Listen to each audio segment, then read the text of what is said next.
ಮುಖ್ಯಮಂತ್ರಿ ಸಿದ್ದರಾಮಯ್ಯ ಕೇಂದ್ರ ಸರ್ಕಾರ ತೆರಿಗೆ ಪಾಲು ಸರಿಯಾಗಿ ನೀಡುತ್ತಿಲ್ಲ ಎಂದು ದೂಷಿಸುವ ಮೊದಲು ಹಿಂದಿನ ಯುಪಿಎ ಸರ್ಕಾರ ರಾಜ್ಯಗಳಿಗೆ ಎಷ್ಟು ತೆರಿಗೆ ಹಂಚಿಕೆ ಮಾಡುತ್ತಿತ್ತು ಎಂಬುದನ್ನು ತಿಳಿದುಕೊಳ್ಳಲಿ ಎಂದು ವಿಧಾನಸಭೆಯ ವಿರೋಧ ಪಕ್ಷದ ನಾಯಕ ಆರ್ ಅಶೋಕ ತಿಳಿಸಿದ್ದಾರೆ.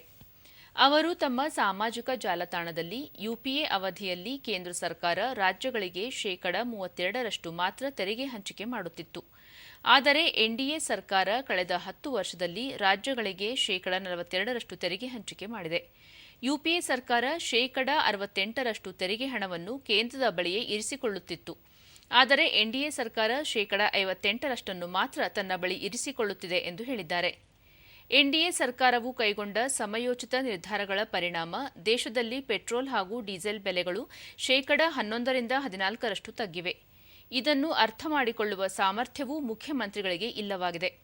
ಅಲ್ಲದೆ ಕೇಂದ್ರ ಸರ್ಕಾರ ಜನಸಾಮಾನ್ಯರಿಗೆ ಅನುಕೂಲ ಮಾಡಿಕೊಡಲು 2 ಬಾರಿ ಅಬಕಾರಿ ಸುಂಕವನ್ನು ಕಡಿತಗೊಳಿಸಿತ್ತು. ಜೊತೆಗೆ ಚುನಾವಣೆಗೂ ಮುನ್ನ ಪೆಟ್ರೋಲ್ ಹಾಗೂ ಡೀಸೆಲ್ ಬೆಲೆಯನ್ನು ಲೀಟರ್ಗೆ 2 ರೂಪಾಯಿ ಇಳಿಕೆ ಮಾಡಿತ್ತು ಎಂದು ಆರ್ ಅಶೋಕ ತಿಳಿಸಿದ್ದಾರೆ. 15 ಬಜೆಟ್ ಮಂಡಿಸಿರುವ ಸ್ವಯಂ ಘೋಷಿತ ಆರ್ಥಿಕ ತಜ್ಞರಾದ ನೀವು ಯಾವುದಾದರೂ ಒಂದು ಸುಧಾರಣೆಯನ್ನು ಮಾಡಿ ತೋರಿಸಿ ಎಂದು ಮುಖ್ಯಮಂತ್ರಿ ಅವರನ್ನು ಪ್ರಶ್ನಿಸಿದ್ದಾರೆ.